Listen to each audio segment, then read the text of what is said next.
Welcome to TotalConvexity, a weekly financial podcast that caters to professional finance individuals, high net worth investors, family offices, and other sophisticated financial professionals. Join our hosts, hedge fund manager Jim Wang and Henrik Niehaus, as they explore the interconnected world of global macroeconomics, central banks, and capital markets. Comprehending the intricate web of global macroeconomics, central bank policies, and capital markets isn't just an option, it's a necessity.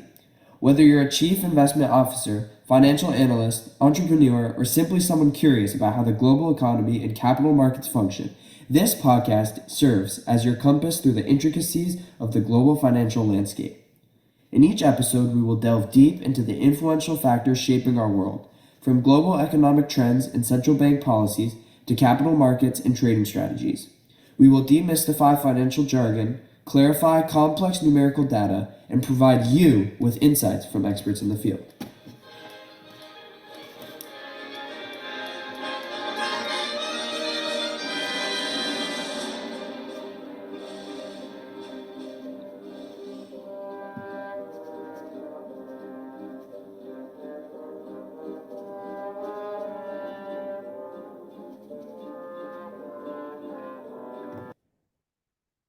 Total Convexity, Episode 1 is recorded on September the 22nd, 2023. Here are your hosts, my co-host Jim Wang and me, Henrik Neuhaus. Welcome, everyone, to the Total Convexity podcast, your window on the world of a global macro. I'm your host, Jim Wang, and I'm thrilled to embark on this exciting journey through the complex, interconnected web of global financial markets. I have more than 25 years of experience in the financial industry, both as an asset allocator and a hedge fund manager with multi-billion institutions. I currently run Riverdale Capital Management. I have been humbled by the markets, and I hope to share my lessons with the listeners. Joining me is my co-host, Henrik Niehaus. Hello, everyone. I'm your co-host, Henrik Neuhaus. I work with Jim, and my background is as a risk manager, creator of investment strategies and derivatives trading. I've also been a quant. I'm delighted to co-host this podcast with you, Jim. Our mission is simple: to bring Wall Street insights to a broader audience and tell things how they are. So, Jim, tell me, why do you want to start this podcast anyway? We are easily overwhelmed with information of varying degrees, accuracy, and meaningfulness. The volume of information is huge. Our aim is to help listeners cut through the noise and focus on what truly matters. Moreover, the financial world often uses unnecessary complex jargon, which can sometimes seem designed to showcase expertise. We believe in simplifying those concepts for everyday listeners. While there are numerous excellent financial services and tools and podcasts available, it is essential to be aware that some may have a hidden agenda attempting to sell product and services. We are not here to promote any product, any services. So why do we do this? I'm motivated by the desire to document my thought process as I navigate the financial market, allowing for honest reflection. This process also enforces discipline by maintaining a trading and investment journal. Of course, it is immensely satisfying if our insight can benefit others and help them learn. Great. So why do we name our podcast Total Convexity? In the realm of finance, convexity essentially means that for a given level of risk, the potential gain outweighs the potential loss. Successful investment and trading hinge not on predicting the future, but on establishing an asymmetry between the risk and the reward. This can be accomplished through various means. From the asset valuation perspective, when an asset is traded significantly below its intrinsic value, the potential upside greatly surpasses the downside. Market positioning is also pivotal. For instance, when a position or investment theme becomes crowded, the downside potential often exceeds the upside. If assets are priced for a particular outcome with extremely high implied probability and heavy market participation. Having a differentiated view can result in a highly convex investment thesis. In addition to formulating a convex investment thesis, it is essential to develop a trading process that fosters a convex outcome. For example, a common trading adage is to cut losses early while allowing profits to grow, thus creating an asymmetry in risk and reward. This can also be achieved through long options, where losses are limited to the premium paid, while the upside potential remains open. However, it is important to note that option convexity is not without cost, because options are decaying assets. They suffer from time decay or theta decay. Even your thesis materializes, but your option expires. You stand to lose the entire premium paid without gaining anything. Therefore, it is crucial to evaluate the cost of an option in relation to a reasonable estimate of your investment thesis time horizon. Great. Well, since it's our first episode, perhaps we should start out by discussing our investment process, shall we? Sure, that's a very good start. Our core investment framework is wrapped around the three-way reaction function between the macroeconomy, as in growth and inflation, the actions of fiscal and monetary authorities, and the capital market. Fiscal and monetary authority will react to growth and inflation. At the same time, capital market will price the expected growth, expected inflation, and they will react to fiscal and monetary policy and the changes in the outlook of growth and inflation. Capital markets, in return, may also impact either positively or negatively the real economy. So we examine this dynamic process through the lens of cycles, liquidity, and the market structure. Well, sounds complicated, but interesting. Well, so let's do a deep dive. First of all, let's talk about cycles. What are these cycles, and how are they useful to us? Sure. So for us, everything is a cycle. There are life cycles, weather cycles, calendar cycles, and etc. So we examine the three-way reaction function mainly through the lens of cycles. So one example, we developed a core thesis back in Q3 2020, which is that inflation would have a secular shift from past 4 decades of disinflation trend, which started in early 1980s, to a higher inflation environment in the decades to come. We can dig into this in our future episode to discuss this, and that is a very long secular cycle about inflation.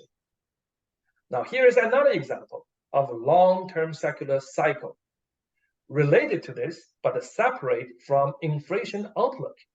We expect the world to transition out of post-war unipolar world into a multipolar world where US and China rivalry will be key driver of geopolitics and will have huge impacts on global supply chain, technological development, and global trades, etc. Right. Well, we talk a lot about this, and we agree on this. But you need to tell me how we're going to make money out of this, but we can come to that later. So let's turn back to inflation. You called for high inflation already back in Q3 2020. I remember you wrote about it quite extensively at the time, and kudos for you to make the call of a highly inflationary environment to come at the time of the pandemic abyss in 2020. But you also correctly anticipated peak inflation as coming mid last year, and you continue to expect inflation to come down.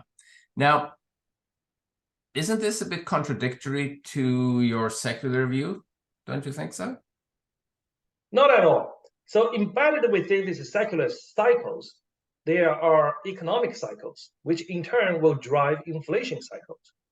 Economic cycles typically last from 5 to 10 years. As you know, we are inching towards the end of the market cycle, inflation typically falls during the secular economic downturn. Okay, so within the context of secular higher inflation, you expect inflation to fall from a cyclical perspective because of the stage of the economic cycle we currently are in. So let's go to the economic cycle and discuss that one, shall we? Sure. So in the long run, economic cycle would equal to population growth multiplied by number of working hours multiplied by productivity. As you know, in the absolute free market environment, the economic cycles are mainly driven by production cycle. Excessive capacity and production are built upon strong demand and expected even stronger demand, resulting in down cycle when production materially exceeds demand. Obviously, our economy is only partially influenced by invisible hand, because central bank and the fiscal authority are increasingly the key driver of market cycle. Our economic cycle are primarily driven by credit cycle, which in turn has been driven by interest rate cycle. So here in this presentation, we show the Fed fund rate and our market cycle. So the red one is the Fed fund rate, and the purple one is the market cycle. So in the past 4 decades, as you can see, economic cycle ended when Fed raised interest rates to fight inflation by dampening demand. And the new cycle started when Fed cut interest rate. Each time, in order to stimulate the economy, the Fed had to cut interest rate lower than previous cycle low, and it was able to raise higher than the previous, was not able to raise the interest rate higher than the previous high before recession hit. This continued until essentially interest rate hit zero. And with negligible interest rate, the Fed has to resort to QE to further stimulate the economy after subprime crisis. In 2019, we anticipated that the Fed's monetization of a Federal Reserve's government fiscal stimulus would become the predominant policy tool to deal with economic downturn. The rest is history after COVID-19. The recent series of interest rate hike is both steepest and the fastest in the past 4 decades. We do believe that these restrictive monetary policies are likely to result in a severe economic slowdown, a recession, in the not so distant future. Ultimately, Fed will be forced to oscillate between a pendulum. From one side, raising interest rates to contain inflation while risking recession and financial stability, to the other side of the path, which is lowering interest rate and resorting to QE in order to maintain financial stability and revive economic growth while risking unanchored inflation. We think economic cycle will probably become shorter and more volatile than before. While timing is always not an easy task, we continue to expect the pendulum to swing from current regime of high interest rate to cutting interest rate and reviving QE sometime this year, later this year or in 2024, likely as a result of severe economic recession. Okay, interesting. So, but tell me, what would an investor actually do with your microcycle assessment? How would they use this? Well, it has everything to do with what type of investor you are and what your time horizon is. All these market cycles discussion are not relevant for a very short-term traders who mainly focus on price action driven by flows, market structure, and market positioning. For a longer-term investor, we think it's time to be very defensive, to preserve dry powder that can be invested in assets that will benefit the economic downturn as the economic downturn starts. For us, our focus is the next few quarters out to a horizon of 1 to 2 years. And our aim is to generate return during both the market downturn and the upturn. Okay, makes sense. Are there any other cycles that you also look at? Yes. So related but separate from economic cycles, there's interest rate cycle, US dollar cycles, so they are all related but different. Product cycle, investment cycle is another example. The boom and bust of commodity cycle is an example. The overinvestment in reaction to booming demand results in excess capacity during the economic downturn. After a long period of underinvestment, capacity becomes scarce again, resulting in rising commodity prices because the investment cycle in commodities has a long lead time. As a result, commodity price trends can be sustained for a long period of time. So, Jim, you have mentioned economic growth and inflation a lot. How do you forecast growth and inflation? And as we all know, the economy is not the stock market. There is no obvious correlation between economic growth and the fortunes of the stock market. Sometimes economic growth and the stock markets are negatively correlated. So this is very confusing. So what's the point of studying the economy? I completely agree. There are no GDP swap product, right? Even you forecast the GDP well, it doesn't mean you will profit from it. And although you actually can trade inflation. So we are not economists, and we do not claim to be able to forecast economic growth and inflation. Our main purpose is studying growth and inflation are two reasons. First, we are interested in the direction of growth and inflation, whether they are accelerating or decelerating based on the leading economic indicators. We compare that against what is priced by different asset classes to see if the pricing is consistent across different asset classes. When the future economic development transpires differently than what is being priced in the asset price, we are likely to see large changes in relative asset prices. So in the presentation, we have this 2x2 quadrant of growth and inflation grid. So Henrik, do you want to explain this? Sure. Yeah, so I will say what Jim said, but in my own words, slightly differently. So basically, this chart shows a common fundamental framework for analyzing the interactions between the economy on the one hand, and on the other hand, the markets. So it's important to find a connection for how these two aspects work together. Most likely, you're already familiar with this framework. However, we find it useful to use this framework as a starting point for discussing our approach to investing, because it will highlight some of the things that we believe that we are good at and that we look at.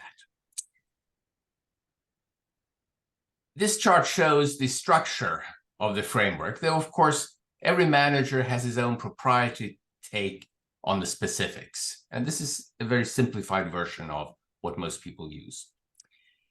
And as Jim said, the economy is modeled as having two overarching drivers: changes in inflation and changes in growth. And for each of these 2x2, i.e. 4 combinations, we show the types of securities, exposures that stand to benefit if a particular scenario plays out. Mapping out possible future scenarios is useful because it informs portfolio construction. How exactly these scenarios impact portfolio construction, of course, is a function of the investment mandate. And a global macro fund would have a different investment objective from, say, a tail hedging strategy. But they could still both use this type of framework.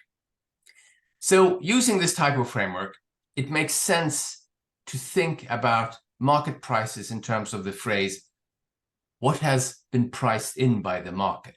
In other words, the perceived relative richness and cheapness of different asset classes and instruments tells us about what investors in the aggregate think about the future. If the assets in a particular quadrant seem expensive, by whatever standards that you believe in or that you like to apply or judge them by, then this is a sign that, in the aggregate, investors think that this particular scenario has a high probability of coming to pass. Now, if the future plays out as the market expects, returns will be muted because the outcome was, probabilistically speaking, already priced in. However, if one of the less likely scenarios comes to be, expectations will change, and as Jim said, asset prices, relative prices, will reprice. In other words, it pays to have an investment process that examines the pricing of instruments in the lower probability quadrants, because this is the key to finding trades that have the potential for great asymmetric payoffs. Is it worth investing in these trades that have these potentially great payoffs? Well, it depends on your investment mandate and how you assess inflation and growth. If you have an insightful methodology for detecting possible non-consensus outcomes, it could serve you well, at least over several business cycles. Jim. Yeah, so it sounds a little bit abstract for our listeners. So maybe it's good to show some examples of asset prices reaction function to both economic development and fiscal monetary policy, for example. So here, for the podcast listeners, you may not be able to see the grid, but essentially I have 4x4 quadrant again. One is interest rate rising scenario and interest rate falling scenario. And on the other side, there's a curve steepens and a curve flatten. So people always say bull steepening and bull flattening, a bear steepening and a bear flattening. Those basically will describe these four quadrants. So let me explain. When the interest rate falls and curve steepen, that is typically an easing market cycle. And people, we call it bull steepening. So that's basically market anticipate Fed would cut interest rate in anticipation of an economic slowdown or recession. And the short end rates fall faster than long dated rates. So interest rate fall and curve steepen. And that typically start right before recession. And once the Fed cut the interest rate, depending how fast they price that in, the interest rate may continue to fall and the curve continue to steepen. Ironically, when the economic expansion takes hold, in other words, when people believe that we are out of recession and the economy is expanding, that's the time interest rates start to rise and the curve started to flatten. So we call it bear flattening. And that can last a long time. So contrary to a lot of people's expectation, curve flattening is a bad thing. That's not true. During the economic expansion, typically interest rate rise and the curve flatten. And that is because people expect expansion will continue and the Fed will tighten interest rate to deal with inflation. Okay, so typically the market cycle will typically oscillate between these two, from the bull steepening, which is a recessionary environment where Fed try to stimulate economy, to bear flattening, when the interest rate rising and the curve are flattened because of the economic expansion. Now, there's another two quadrant, which is not usual, where basically interest rate is rising and the curve continue to steepen. And that basically means people anticipate there's inflation and people anticipate the Fed would be behind the inflation curve. All right. And another opposite of this quadrant is interest rate falling and the curve steepen and the curve flatten. In other words, short-dated interest rate fall and the long-dated interest rate falls more. Okay. That basically means that the stimulus, the stimulus is not enough, and the Fed is behind the disinflation curve. In other words, market expect deflation, and market expect that Fed current monetary policy is not strong enough. And in this quadrant is very rare. So if we look at our current cycle, what we have experienced after I would say in the past 2 years is basically rising interest rates and the curve flatten. That is a typical monetary tightening cycle. What we are expecting right now is that we think we're going to transition into another quadrant, which is basically falling interest rate and the curve steepen.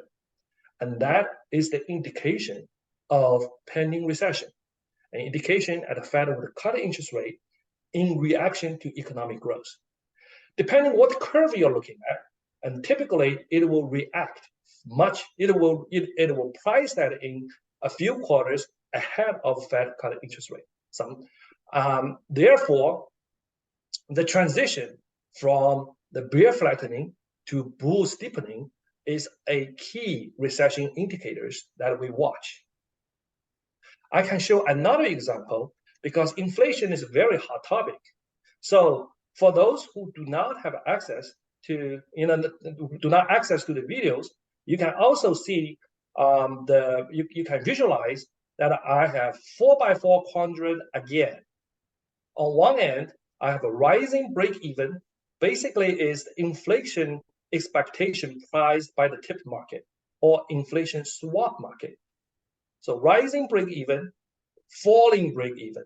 So rising break-even, basically investors are expecting the future inflation to go higher. Falling break-even, people are expecting inflation in the future going lower. Of course, you can also have this inflation curve. You can have a steepening inflation curve, and you have a flattening inflation curve. And that will give you a lot of signals.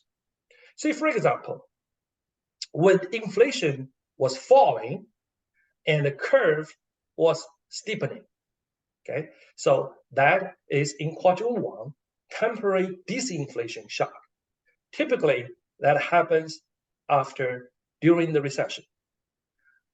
As we can see during the pandemic, the inflation break-even fall. However, the longer-term inflation inflation continue to be anchored. As a result, the curve steepened. So that's one of our reasons that we were not in the camp of permanent deflation when the recession shock hit during the pandemic. On the other hand, when the break-even rise, in other words, the future expectation of inflation goes higher, but at the same time, the curve flattens. That basically means that the inflation expectation is actually anchored despite of rising break-even. That's typically it's because the central banks are hawkish and raising the interest rate and have very credible reaction function. And that's part of the reason that last year that we basically say that the Fed reaction function to the inflation is very credible. And the way we look at it is that despite of a break-even, rising break-even, we see the curve start to flatten. And obviously, there is another two quadrant, which is highly unusual. One is rising break-even and the curve steepen. In other words, inflation expectation is going higher and is led by the longer dated. And that will mean unanchored inflation expectation. We have not seen that yet in the United States. We have seen that in the other part of the emerging markets. Could this happen in the future? Maybe, and we will just observe the market pricing as it goes. On the other hand, you can also have a falling break-even and the inflation curve flatten. And that is basically showing you that the inflation pressure is prolonged. And whatever fiscal and monetary policy that the government are doing is just not enough to revive the inflation. And we have seen that in Japan for a long period of time. So I hope that I show you some of the examples of the market reaction function so people understand what do we mean when the market is priced different economic scenarios.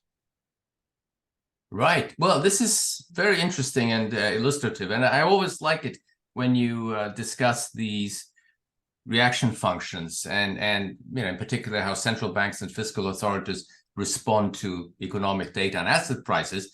I must say, though, that listening to Chair Powell yesterday, that's on the 21st, at his press conference, when he said that he really doesn't know why the economy is as strong as it is. Makes me wonder a little bit how things are going to play out here. Jim?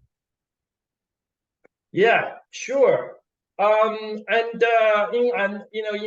within, we are also interested in the reaction function of central bank and fiscal authorities to the economic data and the asset prices.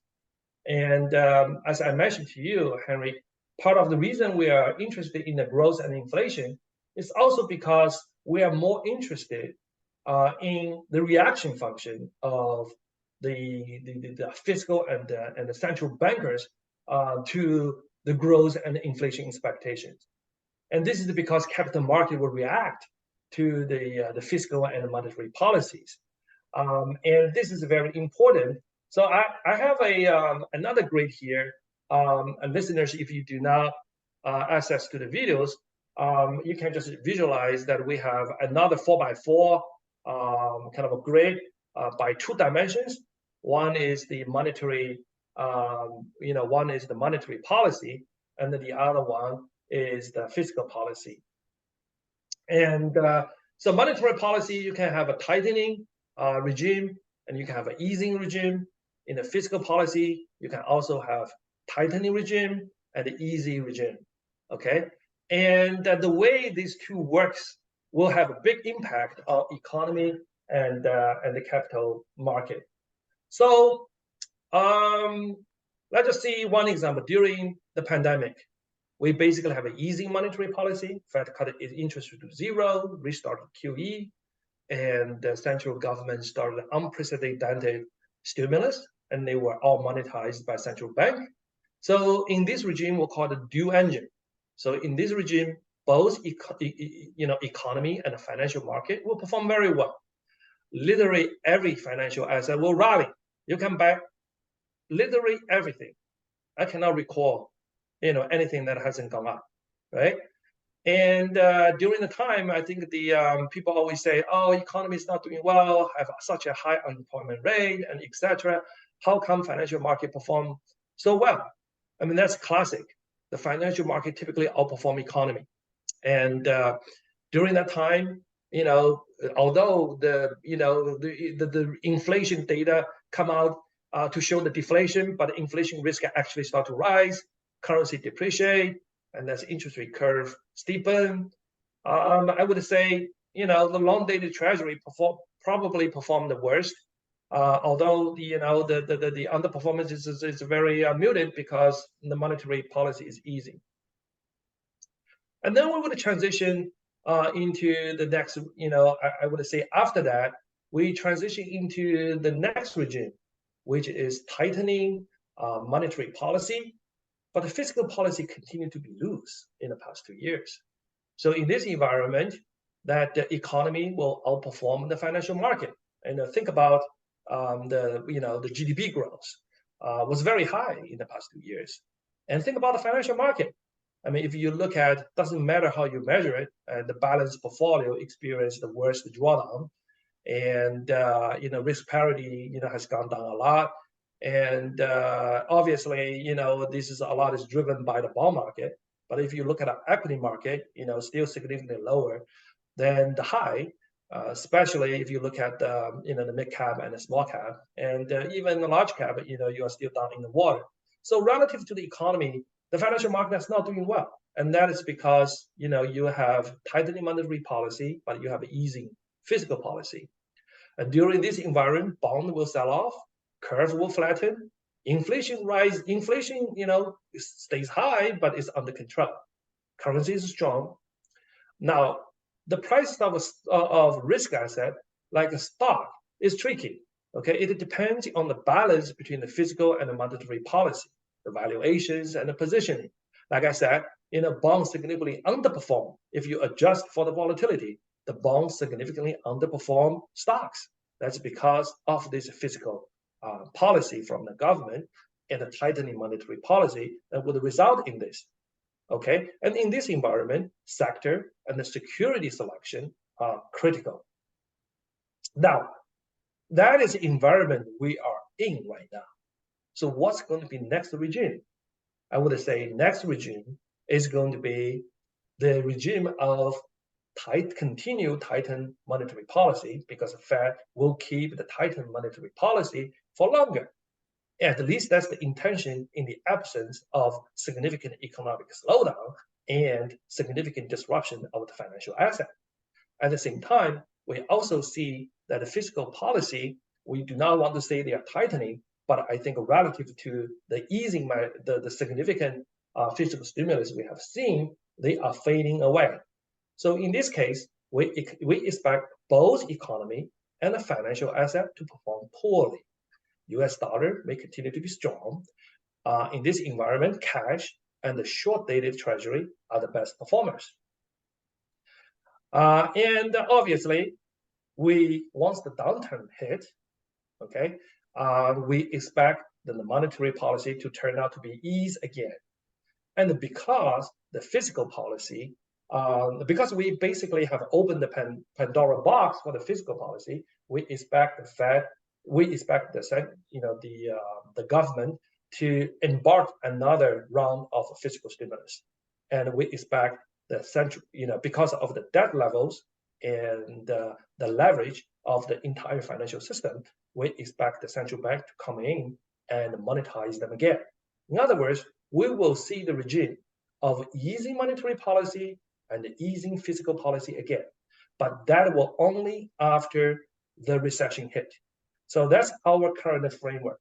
Now, understanding this framework is very, very important because, for example, people are puzzled that in Europe, that in the past, I would say since the subprime financial crisis, both in Europe and Japan, we have extremely eased, monetary policy in those countries, and yet the economic is not progressing very well, and that is because they have a lack of fiscal policy.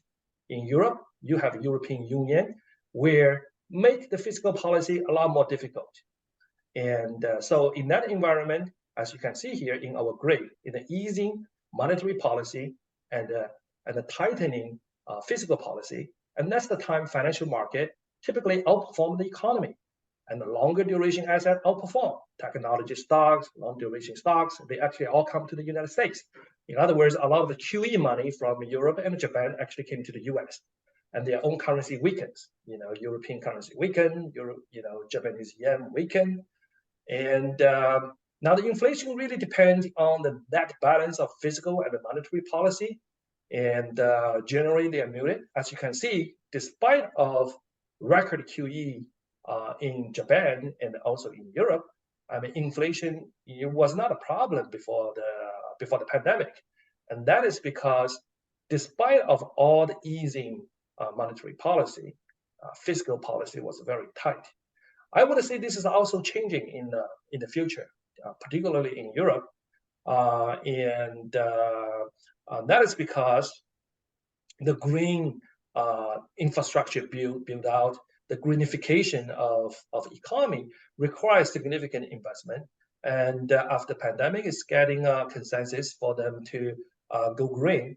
At the same time, the war in Ukraine has resulted in the European countries to be more united and to pivot away from the energy reliance, the reliance on the Russian energy. They are rebuilding energy infrastructure. So all those, so I can expect Europe to embark on fiscal stimulus upon the next recession, and also they will be monetized by the central banks, and that will result in the dual engine as well. So I think for now, I think it's important to go through the environment that we're going to have, which probably is going to be a little bit difficult for most investors, where it's tightening monetary policy, but not much fiscal policies because of inflations and elevated asset prices and the seemingly robust economic outlook. However, under the hood, and we can see a lot of a crack already showed. So we can cover those in the future. The key message here is it's important to go through this time period and weather this time period And I think in reaction of the next downturn, we probably will have easing fiscal policy and easing monetary policy again. For now, I think the predominant thesis, I think we're going to transition into continue tighten monetary policy, weighting fiscal policy, and that is disinflationary. And that's kind of the environment that we're expecting to transition into. Okay, very interesting. Now, here, Jim, you managed to talk about global monetary and fiscal policies without actually saying the L word. I mean liquidity. So could you talk about liquidity a little bit more specifically? And how do you measure it anyway? Yeah, that's right. We believe liquidity is the primary driver for the overall levels of asset prices. So in the environment of rising liquidity, most assets will rally. The valuation, positioning, and growth expectation between different sectors, they matters, but they determine which asset prices will benefit more from rising liquidity. In the environment of stable liquidity, general asset prices level may range bound, and some may outperform the other, depending on the fundamentals, growth expectation, etc. In the environment of falling liquidity, asset prices will generally fall. Asset prices that are both overvalued relative to the future economic growth expectations, or they are heavily positioned and crowded, and they will suffer more than the others. So the different people have a different interpretation of liquidity. And how do you define it? How do you measure it? For our purpose, the liquidity is defined as the dry powder available to buy financial assets. So we are only focused on the liquidity to buy financial assets. We do not think there is a single magic bullet to measure the liquidity, but I think one need to put different pieces of puzzle together to have a mosaic picture. And here are some of the pieces. An obvious starting point is to measure the change of monetary base. The logic is very simple. The monetary base, through velocity, can flow into real economy, okay, or they can flow into the financial asset. It can cause the inflation it can also raise the price of financial asset, and you can do so with or without leverage. In other words, liquidity is amount of money that leads to real economic growth, inflation in the price of goods and services, and inflation of asset price. In addition, the same magnitude of the change of M2 matters more when overall market capitalization is small, and it matters less when the overall market capitalization is large. So in other words, we are interested in how they are impacting the asset prices and how big is the magnitude. Therefore, our excess liquidity is defined as the following: the year-over-year change of M2 minus the year-over-year change in real GDP minus year-over-year change of inflation. And then we divide that excess liquidity by the global market capitalization. So in other words, our global liquidity index measures the ratio of incremental excess liquidity against the global market capitalization. But a lot of people using this index, and we do not think that this is a magic bullet. This explains part of the puzzle related to the liquidity, but very separate from this is the U.S. Treasury funding gap, which has increasingly become a key determinant of liquidity condition. When Treasury increases net issuance of debt because of deficit, the supply of financial securities increases, thus holding everything else unchanged. This will create downward pressure on liquidity because Treasury securities need to be funded by liquidation of other financial assets. Of course, everything else is not equal. There are many financial market participants who are not economically driven and who have a strong demand for these securities, thus providing liquidity. For example, in the past, emerging market central bank reserve managers and the countries with trade surpluses, like China, like Japan, have been unconditional buyers of US Treasury securities. Following the subprime crisis of 2008, then the Federal Reserve became the major buyer to monetize US fiscal spending. Additionally, because of a record low interest rate, European and Japanese investors have purchased US securities for higher yield. In other words, the global QE capital has all come to the United States. Now, the future could not be more different than the past. Looking ahead, we can see on the supply side, there is a record issuance of US Treasury because of the fiscal deficit. As you can see, our fiscal deficit is the largest outside of the recession time period, which is close to the post financial crisis during the subprime crisis. While on the demand side, we see less demand from reserve managers, right now the Fed they are not engaging in QT, they are engaging in QT rather than QE.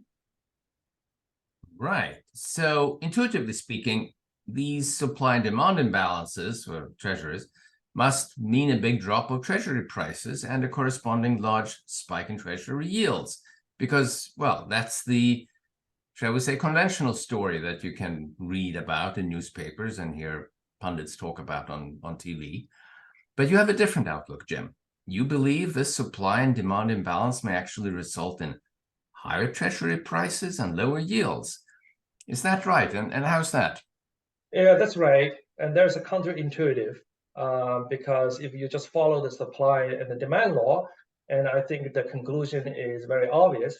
And sometimes when the things is obvious, when they are so obvious, and they can be obviously wrong, because everyone can see this, see this come, and we have just simply pointed out the obvious one.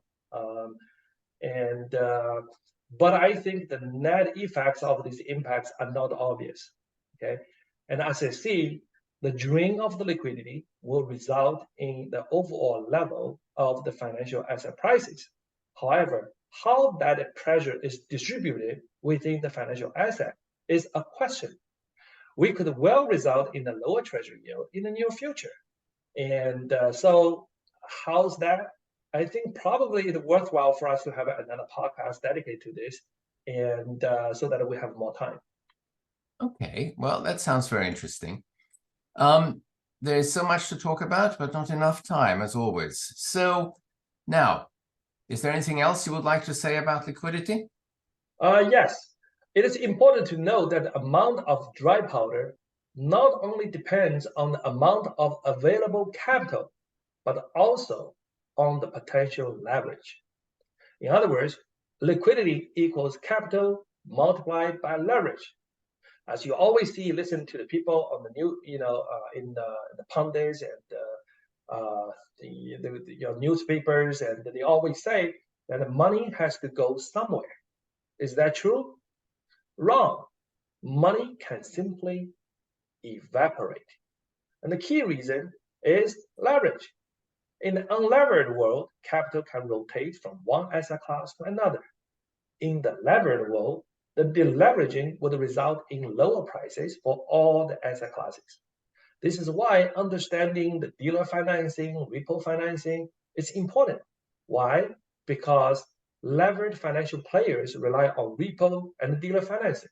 At the same time, there are many other factors that may impact leverage, hence liquidity. For example, the vol targeting funds typically increase exposure when volatility falls, and vice versa. So therefore, one of the main reasons that falling volatility result in higher asset prices becomes self-reinforcing. So believe it or not, the increasing of leverage will increase the liquidity. Right, fascinating. Now, this is a good segue to the last piece of the puzzle, or our topic, institutional factors, at least some of them. So market structure and positioning. And what do we mean by that? And why do these structural factors matter? Right. So that's also a very complex topic. And that is one of the puzzles we have. Understanding the market structure is important, financial prices, they are driven by the flows relative to stock. A few percentage change of transaction volume can have impact on the prices of assets with trillions in market cap. Asset managers can be categorized into two groups: allocators and the asset class specialist. The amount of capital into each asset class is primarily determined by the allocators, whether they are institutional investors such as pension, endowment, family offices, or wealth management, retail investors, 401ks, etc. Believe it or not, asset class specialists have little impact on overall allocation into a particular asset class. Their job is to deliver excess return over the general price level of that particular asset classes. The capital allocators do not really allocate capital based on the valuations, economic fundamentals, all these things we're talking about, nor based on quantitative measures, but rather they are primarily driven by the long-term strategic asset allocations, which in turn are driven by their liabilities, their risk reversion of the institution.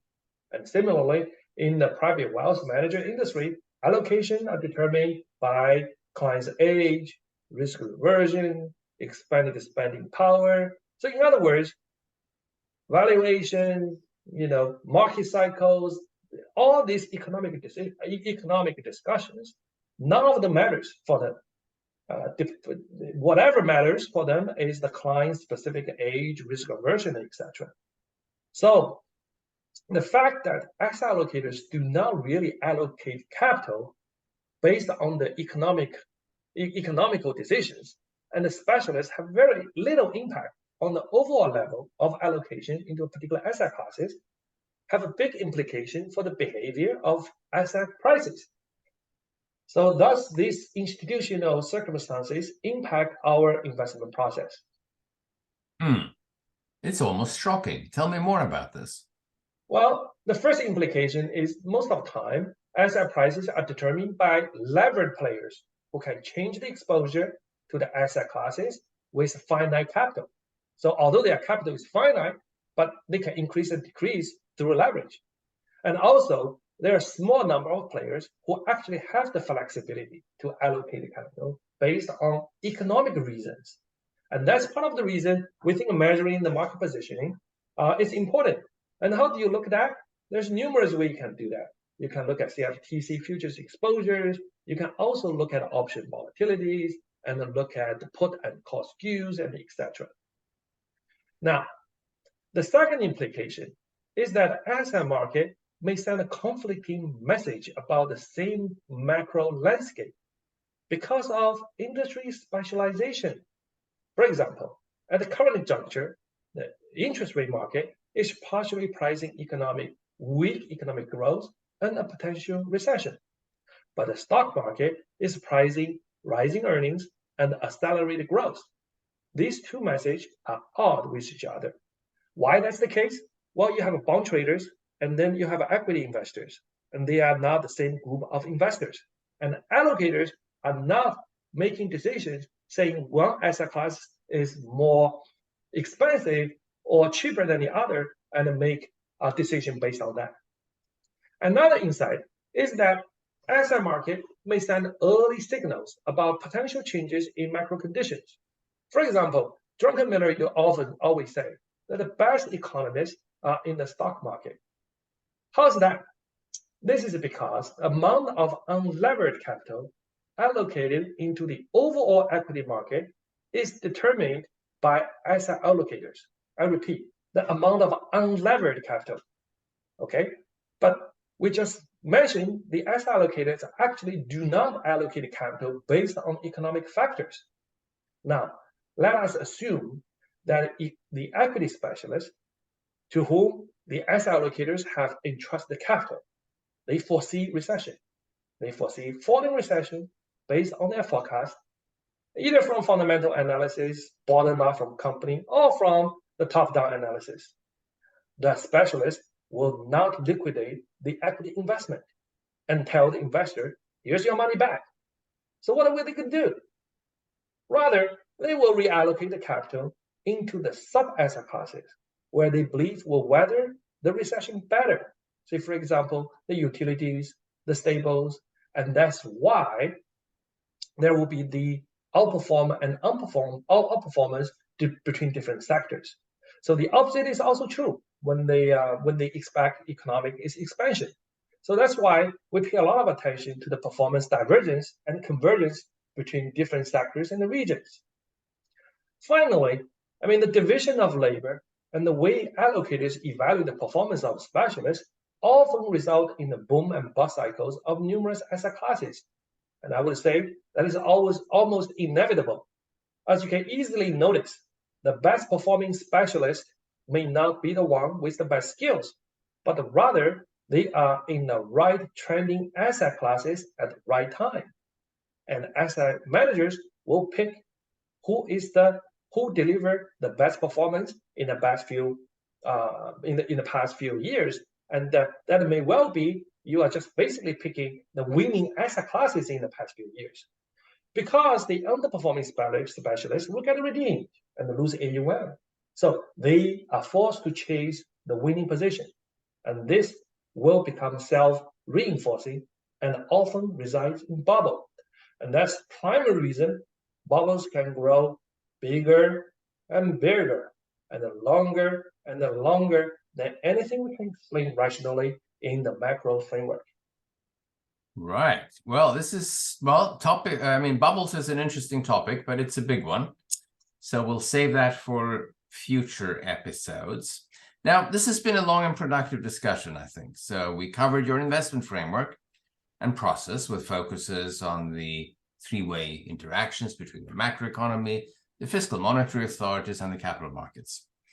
We then dug into each of the key components and also touched upon cycles, liquidity, market structure, and positioning.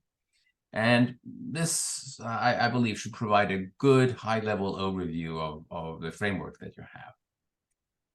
Now, the best way to illustrate this process and how you apply the framework would probably be to apply this in real time in the future, so that you can track what we actually think and are doing.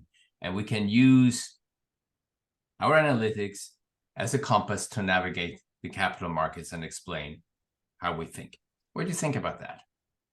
Yeah, I completely agree. And I hope this does not come out as boring for our listeners. Well, as your co-host, I have to say, not for me at least. I always enjoy listening to you. Now, I've been around for a long time with different institutions on the sell side, such as Salomon Brothers, and buy-side firms such as hedge funds and wealth management advisory firms. And I have to say that your perspective is different, refreshing, sometimes unconventional, but always thought-provoking. Our views and conclusions as a firm and as a business can be right or wrong. However, I believe that understanding the thinking and analytic processes behind the views is very important, because this will help us improve our framework as the world changes. And I hope these insights can be additive to the listeners' own processes and frameworks. I completely agree, Harry. So tell our listeners how they can follow us. Absolutely. You can follow us by searching Total Convexity in your favorite podcast apps or via YouTube.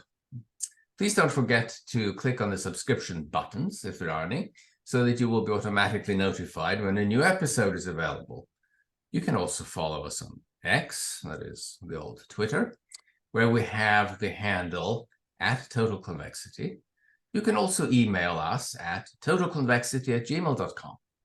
Finally, you can follow our insights on Substack at totalconvexity.substack.com. We will never spam your email boxes or provide any sort of advertising or marketing. All you will get is our honest take on the markets, rightly or wrongly, right or wrong, and we will try and make it short and sweet. Anything else, Jim?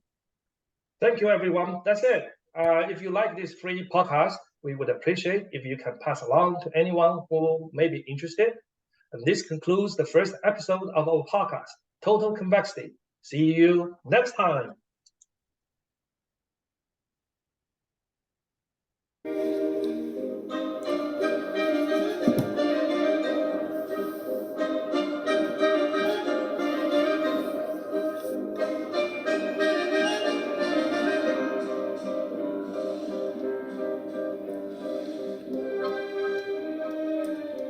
Disclaimer: the information provided in this podcast is for general informational purposes only and should not be considered as financial advice. Consult with a qualified financial professional before making any financial decisions.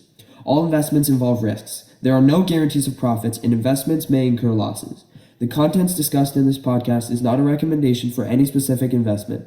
Past performance does not predict future results. The opinions expressed by guests on this podcast are their own and may not necessarily reflect the views of the hosts or affiliated parties. The podcast host and guests may have financial interests in companies or products discussed, and listeners should be aware that the opinions expressed by guests and their hosts may reflect biases. We strive for accuracy, but financial information can change rapidly. The content may not always be up to date or complete, so verify information independently. This podcast does not offer legal or regulatory advice, and listeners are responsible for ensuring that their financial decisions comply with applicable laws and regulations. Mentions of specific financial products or services do not constitute endorsements. Perform your due diligence before engaging with any financial offering. Listeners are fully responsible for their financial decisions, and the podcast's guests, hosts, and affiliated entities are not liable for any financial losses resulting from actions taken based on the provided contents.